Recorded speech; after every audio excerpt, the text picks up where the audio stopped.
ಯಾಕಂದ್ರ ಅಬ್ನಾರ್ಮಲಿಟಿ ಅವು ಈಗ ಸಂತಾನೋತ್ಪತ್ತಿ ಆಗೋ ಟೈಮಿಗೆ ಏನಾಗ್ಬೇಕ್ರಿ, ಲೈಂಗಿಕ ರೀತಿಯ ಸಂತಾನೋತ್ಪತ್ತಿ ಆಗ್ಬೇಕಾದ್ರೆ ಏನಾಗ್ತದ್ರಿ, ಗಂಡು ಲಿಂಗಾಣು ಮತ್ತೆ ಹೆಣ್ಣು ಲಿಂಗಾಣು, ಜರ ಇಂಗ್ಲಿಷ್ ಹೇಳ್ತೀನಿ ಕೇಳ್ರಿ, ಫ್ಲೂಯೆಂಟ್ ಆಗಿ ಬರ್ತದ್ರಿ. In the sexual reproduction male germ cell female germ cell both fuses, ಗಂಡು ಲಿಂಗಾಣು ಹೆಣ್ಣು ಲಿಂಗಾಣು ಎರಡು ಫ್ಯೂಸ್ ಆಗ್ತಾವ್ರಿ, ಕೂಡ್ಕೊಂಡು ಏನಾಗ್ತಾರ ಯುಗ್ಮಜ ಆಗ್ತಾರಲ್ರಿ, ಜೈಗೋಟ್ ಫಾರ್ಮೇಶನ್ ಆಗ್ತಾರ, ಯುಗ್ಮಜ ಅಂತಾರಲ್ರಿ, ಜೈಗೋಟ್ ಫಾರ್ಮೇಶನ್ ಆಗ್ತದ್ರಿ. ಈ ಜೈಗೋಟ್ ಫಾರ್ಮೇಶನ್ ಆಗತ್ರಿ ಸೆಲ್ ಡಿವಿಷನ್, ಡಿಎನ್ಎ ರೆಪ್ಲಿಕೇಶನ್ ಆಗ್ತದೆ. ಡಿಎನ್ಎ ಅದು ಎರಡ್ ರೀತಿ ಆಗ್ತದೆ. ಒಂದ್ರಿ ಈಗ ನಾ ಮೇಲ್ ಅದಂತ ತಿಳ್ಕೊರಿ, ಮೇಲ್ ಅಂದ್ರ ಈ ಮೇಲ್ ರಿಪ್ರೊಡಕ್ಷನ್ ಮಾಡ್ಬೇಕಾದ್ರೆ ಏನ್ ಮಾಡ್ತಾರೆ, ಮೇಲ್ ಅದಂದ್ರೆ ರಿಪ್ರೊಡಕ್ಷನ್ ಮಾಡ್ಬೇಕಂದ್ರೆ he has to produce this forms. Female ಅದಂದ್ರ ಇದು ರಿಪ್ರೊಡಕ್ಷನ್ ಮಾಡ್ಬೇಕಾದ್ರೆ ಓ ಪ್ರೊಡ್ಯೂಸ್ ಮಾಡ್ಬೇಕ್ರಿ. ಈ ಓ ಪ್ರೊಡ್ಯೂಸ್ ಮಾಡ್ಬೇಕಾದ್ರೆ ಈ ಸೆಲ್ ಡಿವೈಡ್ ಆಗಿ ಏನ್ ಆಗ್ತಂತ ಹೇಳಿದ್ರಿ, 2n ಇದ್ದು ಏನ್ ಆಗ್ತಂತ ಹೇಳಿದ್ರಿ. ಇಲ್ಲಿ ಡಿಎನ್ಎ ರೆಪ್ಲಿಕೇಶನ್ ಆಗ್ತದ್ರಿ.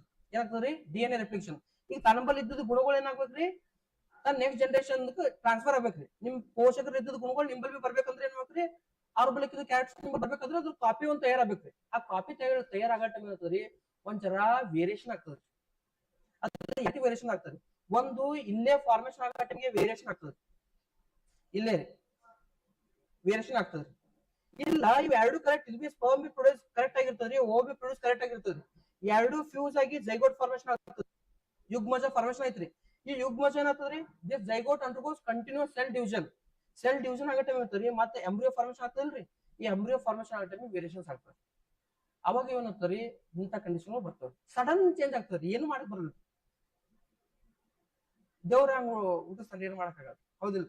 ಸಡನ್ ಚೇಂಜ್ ಎದಕ್ಕೆ ಏನಿಲ್ರಿ, ಸಡನ್ ಅವು ಏನ್ ಅಂತಾನೆ ಆಗ್ತದೆ. ಸಡನ್ ಏನು ಅನ್ನಕ್ ಬರ್ರಿ, ಮ್ಯೂಟೇಶನ್ ಅಂತ ಕೇಳ್ತೀವಿ ನಾವು, ಸಡನ್ ಚೇಂಜ್.